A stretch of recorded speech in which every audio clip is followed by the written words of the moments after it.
So how else would you do it differently? This is a question that I'm asking because I really want to start this conversation, because a lot of detractors for Gotham Knights and a lot of the critics, both the ones that have actually criticized the game from a level-headed perspective or those who have in a sense been somewhat brutal for no reason, I really want to know how you would execute a video game like this. Let's say you are a creative director, right? You go to your publisher with an idea that you want to make a superhero game, and they tell you before you make the superhero game, it has to have these following components: a multiplayer mode of some kind. You have to be able to feature the Batman superheroes and also make sure that they have some kind of a perspective on logging into the game to play every day.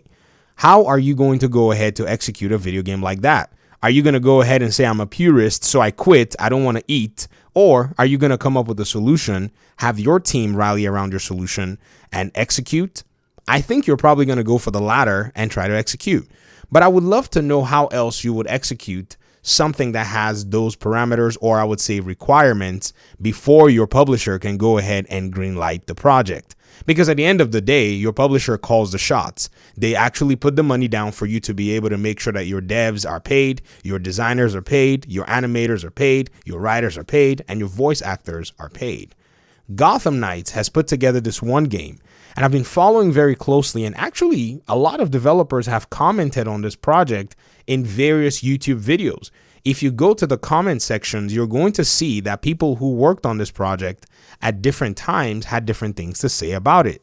There was one peculiar set of commentary. I read a comment from someone who basically said that while this game, which is basically what we have now, was in its initial phases of being approved, they had actually sent the project back many times, meaning the team was actually trying to get the publisher to approve this project, and the publisher would not approve whatever it is that they were bringing forward.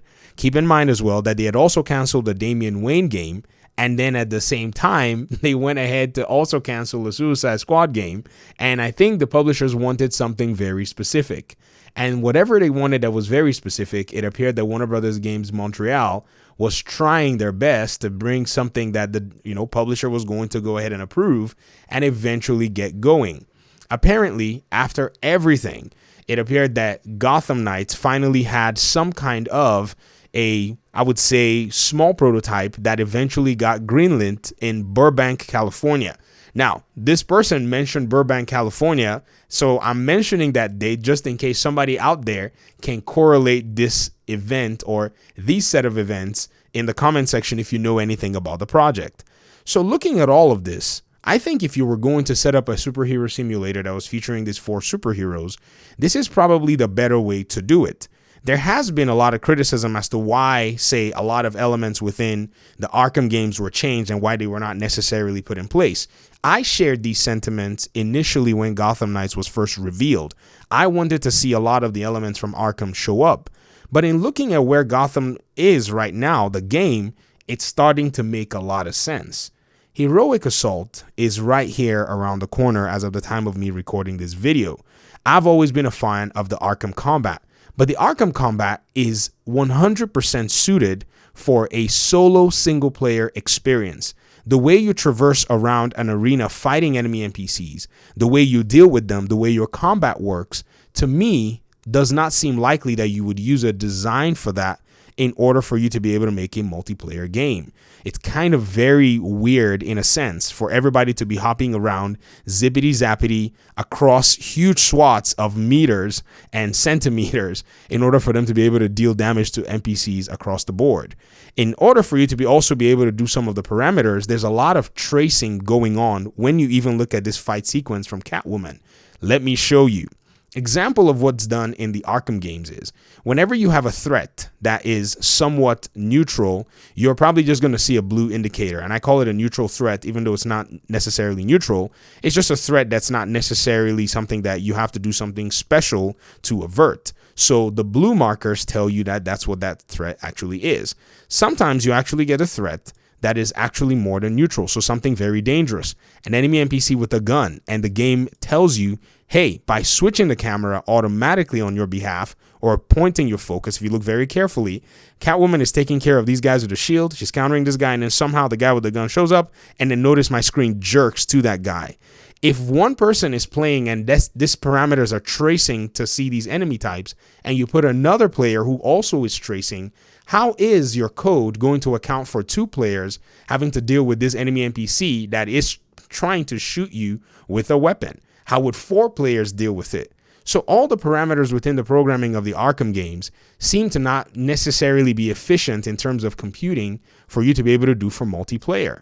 And I think from an engineering perspective, it makes sense that you will use a system that probably will be somewhat open, where enemy NPCs can choose to attack whoever they want, and you can also choose to attack whomever you want. And then when it comes to, say, grab and takedown finishers, then there's that parameter where if you grab an enemy NPC, then it opens the door for all kinds of different questions to be asked within your code, whether your partner wants to go ahead and do a takedown or whether they don't.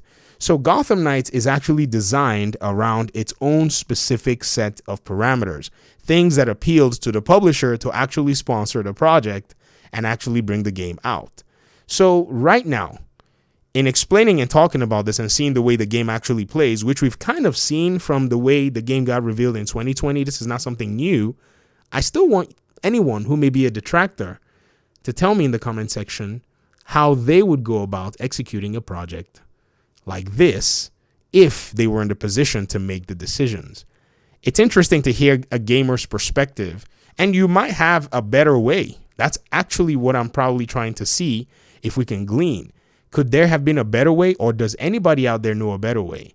Or is it just a matter of everybody talking and nobody really knows a better way to resolve anything? But I'm sure we're probably going to come up with some really interesting responses, and this conversation is probably going to open doors for some really interesting conversations. So thanks so much for watching the video. I really appreciate you guys' time and audience. And as much as Gotham Knights is not a perfect game, it is still a very fun game. And I think the developers have done a good job in providing you with a superhero simulator that you can play with your friends and actually execute some kind of a superhero buddy type fantasy. And Heroic Assault is going to be pretty much what I think is the peak, in a sense, experience of that superhero fantasy, where you go in there and just be bad guys as the Bat family. It's going to be fun. Talk to y'all soon. Peace out.